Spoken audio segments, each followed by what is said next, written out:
friends, welcome back to our channel. இன்னைக்கு நாம என்ன பார்க்க போறோம் தெரியுமா? எனக்கும் நிதினுக்கும் பிடிச்ச தேன் மிட்டாய் தான் செய்ய போறோம். வாங்க வீடியோக்குள்ள போலாம்.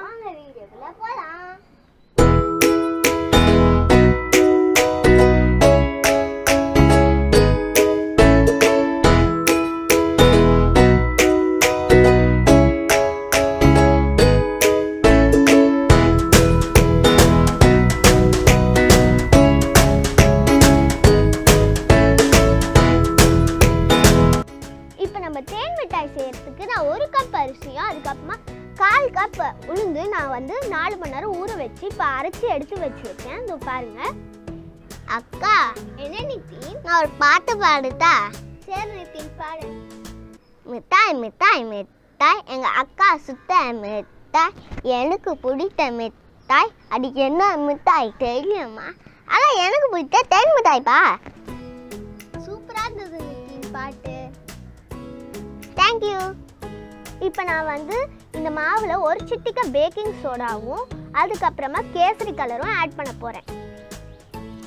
இப்போ இதை நல்லா மிக்ஸ் பண்ணி விட்டுக்கலாம்.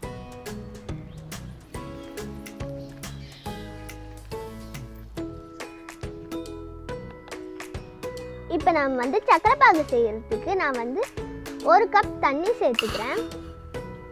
அதுக்கப்புறமா இதே அளவு சர்க்கரையும் சேர்த்துக்கணும்.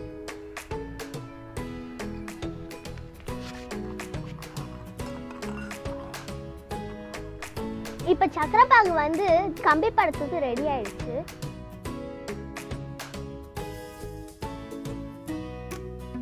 இப்போ நம்ம வந்து கடாயில எண்ணெய் ஊற்றி அந்த மாவு பண்ணி வச்சுருக்கோங்க, அதை வந்து குட்டி குட்டியாக உருண்டையாக போட்டு பொரிச்சு எடுத்துக்கலாம். இப்போ எண்ணெய் காஞ்சிடுச்சு. இப்போ உருண்டையாக போட்டு எடுத்துக்கலாம்.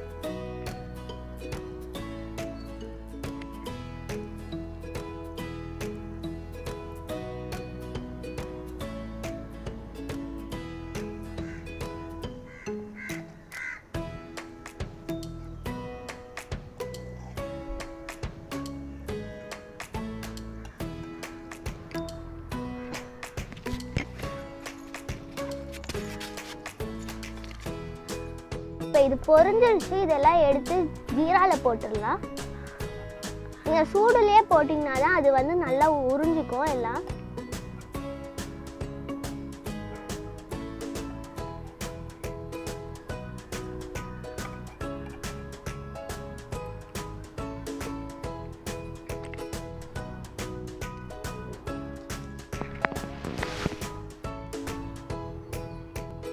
நிதின் இதோ பாரு, எனக்கு தேன் மிட்டாய் ரெடி.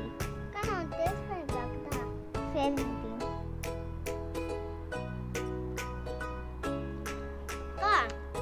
நல்லா இனிப்பா இருக்கு. ஆமாம், கடையில் வாங்குற மாதிரியே இருக்கு. இதே மாதிரி உங்கள் வீட்டில் ட்ரை பண்ணி பாருங்க. அதே மாதிரி மறக்காமல் எங்கள் வீடியோவை லைக் பண்ணுங்கள், உங்கள் ஃப்ரெண்ட்ஸ்க்கு ஷேர் பண்ணுங்கள், மறக்காமல் சப்ஸ்கிரைப் பண்ணுங்கள், பக்கத்தில் இருக்க பெல் ஐக்கானையும் ப்ரெஸ் பண்ணுங்கள். அப்போ தான் நாங்கள் வீடியோ அப்லோட் பண்ணுவோம், நோட்டிஃபிகேஷன்ஸ் கிடைக்கும்.